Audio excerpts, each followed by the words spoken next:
आकाशवाणी मध्य प्रदेश से प्रस्तुत है प्रादेशिक समाचार।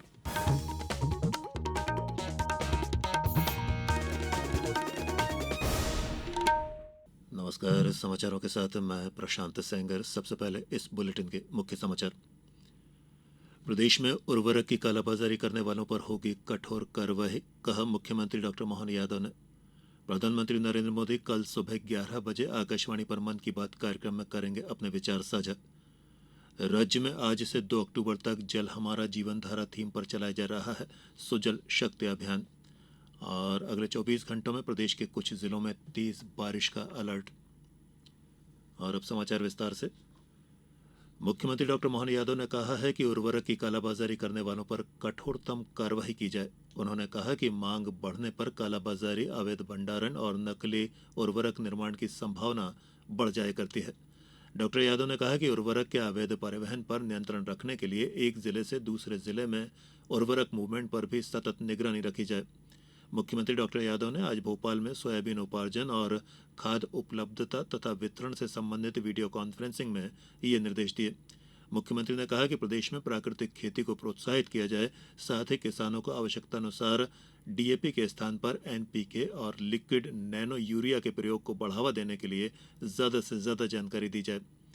मुख्यमंत्री डॉक्टर यादव ने कलेक्टरों को निर्देशित किया कि राजस्व अमला जनप्रतिनिधियों के साथ फसलों की क्षति का आकलन सुनिश्चित करे। मुख्यमंत्री डॉक्टर यादव ने अमानक स्तर का खाद बीज विक्रय, भंडारण और परिवहन करने वालों के विरुद्ध भी कड़ी कार्रवाई करने के निर्देश दिए। प्रधानमंत्री नरेंद्र मोदी कल सुबह 11 बजे आकाशवाणी पर मन की बात कार्यक्रम में देशवासियों के साथ अपने विचार साझा करेंगे। ये मन की बात कार्यक्रम की 114वीं कड़ी होगी। वहीं श्री मोदी के तीसरी बार प्रधानमंत्री पद संभालने के बाद ये मन की बात कार्यक्रम का चौथा अंक होगा। ये कार्यक्रम आकाशवाणी और दूरदर्शन के सभी नेटवर्क, आकाशवाणी समाचार वेबसाइट और news on AIR mobile app पर प्रसारित किया जाएगा। इसे आकाशवाणी समाचार, डीडी न्यूज, पीएमओ और सूचना एवं प्रसारण मंत्रालय के यूट्यूब चैनलों पर भी सीधे प्रसारित किया जाएगा। हिंदी प्रसारण के तुरंत बाद आकाशवाणी क्षेत्रीय भाषाओं में भी इसे प्रसारित करेगा। केंद्र में प्रधानमंत्री नरेंद्र मोदी के तीसरे कार्यकाल के पहले 100 दिन पूरे हो गए हैं। इन 100 दिनों के दौरान विभिन्न क्षेत्रों में उल्लेखनीय प्रगति देखने को मिली है। आदिवासी बाहुल्य बालाघाट जिले में भी इंफ्रास्ट्रक्चर काफी तेजी के साथ विकसित हुआ है। बालाघाट में सड़क, बड़े पुल, ओवरब्रिज और रेल कनेक्टिविटी में काफी प्रगति देखने को मिली है।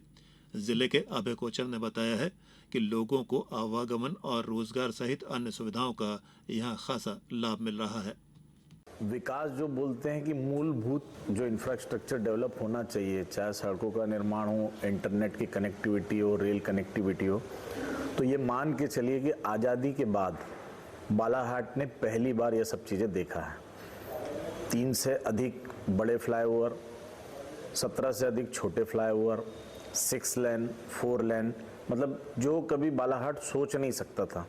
हमें नदी यदि पार करना है, माँ वैनगंगा नदी पार करना है, तो हमारे पास उस पार जाने के लिए केवल एक ब्रिज था। आज उस नदी पे 7 ब्रिज का निर्माण चल रहा है और 2 ब्रिज कंप्लीट हो चुके हैं। आकाशवाणी भोपाल में स्वच्छता ही सेवा अभियान और एक पेड़ मां के नाम अभियान के अंतर्गत अनेक गतिविधियां संचालित की जा रही हैं। इसके अंतर्गत आज नगर निगम महापौर मालती राय ने कार्यालय परिसर और आकाशवाणी कॉलोनी में स्वच्छता अभियान की शुरुआत की। इस मौके पर उन्होंने कहा कि हमारा लक्ष्य भोपाल शहर को स्वच्छता में अग्रणी बनाना है। इस दौरान उन्होंने एक पेड़ मां के नाम अभियान के अंतर्गत आकाशवाणी परिसर में पौधरोपण भी किया। समाचारों में अब वक्त तो चला है एक छोटे से अंतराल का। ये समाचार आप आकाशवाणी मध्य प्रदेश से सुन रहे हैं। हमारे समाचारों को अब आप कभी भी और कहीं भी अपनी सुविधा के अनुसार सुन सकते हैं। ये समाचार बुलेटिन YouTube, X प्लेटफॉर्म और Facebook पर AIR न्यूज भोपाल पेज पर सुने जा सकते हैं। इसके अलावा आप हमारी वेबसाइट newsonair.gov.in पर अथवा न्यूज ऑन AIR ऐप पर भी समाचार सुन सकते हैं।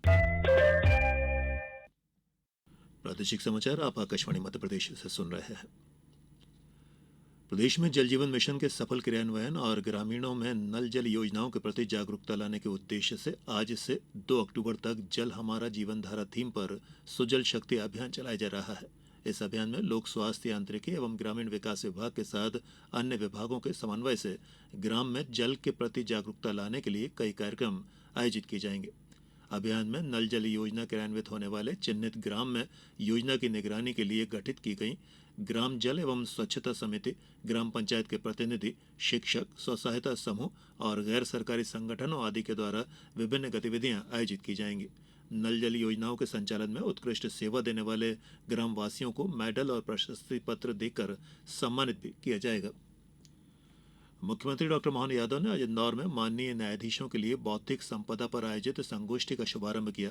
इस अवसर पर मुख्यमंत्री ने कहा कि प्रधानमंत्री नरेंद्र मोदी ने 2016 में पहली बार न्याय संपदा की नीति बनाकर हम सभी को आगे बढ़ने का मार्ग दिखाया था।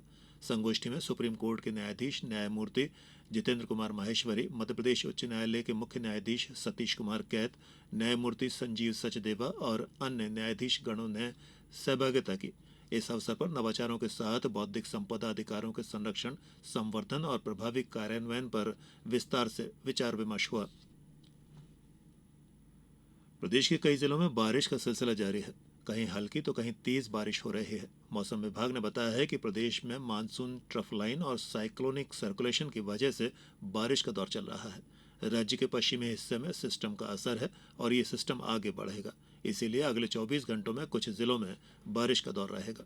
मौसम विभाग ने शिवपुरी, गुना और निवाड़ी में अगले 24 घंटों में तेज बारिश का अलर्ट जारी किया है। वहीं इंदौर, उज्जैन, ग्वालियर और जबलपुर में बूंदाबांदी के आसार हैं। शुक्रवार को इंदौर, उज्जैन, नर्मदापुरम, जबलपुर, रीवा, सागर और ग्वालियर संभागों में बारिश दर्ज की गई। बारिश की वजह से मध्य प्रदेश के बांध और तालाब एक बार फिर छलक उठे हैं। इस सीजन में प्रदेश के करीब 250 में से 200 बांध लबालब हो चुके हैं। भारत और बांग्लादेश के बीच कानपुर में खेले जा रहे दूसरे और अंतिम टेस्ट मैच में आज दूसरे दिन का खेल वर्षा के कारण रद्द कर दिया गया। कल मैच के पहले दिन बांग्लादेश ने 3 विकेट पर 107 रन बनाए थे, लेकिन उसके बाद खराब मौसम के कारण मैच आगे शुरू नहीं हो सका। भारत वर्तमान श्रृंखला में 1-0 से आगे है। और अब इस बुलेटिन के कुछ समाचार संक्षेप में। सीहोर जिले में बालिकाओं और महिलाओं के प्रति क्रूरता को रोकने और सतत निगरानी एवं पर्यवेक्षण के लिए जिला टास्क फोर्स का गठन किया गया है।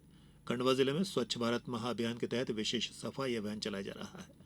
सामाजिक न्याय एवं दिव्यांगजन सशक्तिकरण विभाग द्वारा आगर मालवा में आयोजित किए गए दिव्यांगजन चिन्हांकन शिविरों में 268 दिव्यांगों का चयन किया गया। वरिष्ठ जनों को आत्मसम्मान देने के लिए प्रतिवर्ष की तरह इस बार भी 1 अक्टूबर को नर्मदापुरम जिले में अंतर्राष्ट्रीय वृद्धजन दिवस का आयोजन किया जाएगा। कटनी में स्वच्छता ही सेवा अभियान के अंतर्गत ग्रामीण क्षेत्रों में विभिन्न प्रकार की स्वच्छता गतिविधियों का आयोजन किया जा रहा है। अनूपपुर जिले में खरीफ 2024 ई उपार्जन पोर्टल पर सोयाबीन फसल का पंजीयन 20 अक्टूबर तक किया जाएगा। राष्ट्रीय वृद्धजन स्वास्थ्य देखभाल कार्यक्रम के अंतर्गत 1 अक्टूबर को अंतर्राष्ट्रीय वृद्धजन दिवस पर जिला चिकित्सालय नीमच में निःशुल्क स्वास्थ्य शिविर का आयोजन किया जा रहा है। छतरपुर जिले में आगामी पर्व को दृष्टिगत रखते हुए शांति, सुरक्षा और कानून व्यवस्था के परिप्रेक्ष्य में पुलिस द्वारा बलवा परेड का आयोजन किया गया। और बिलासपुर कटनी सेक्शन के बीर सिंहपुर स्टेशन को तीसरी लाइन से जोड़ने के लिए यार्ड रिमॉडलिंग का कार्य 11 अक्टूबर तक चलेगा। प्रादेशिक समाचारों को इस बुलेटिन में अभी इतना ही। आज्ञा दीजिए। नमस्कार।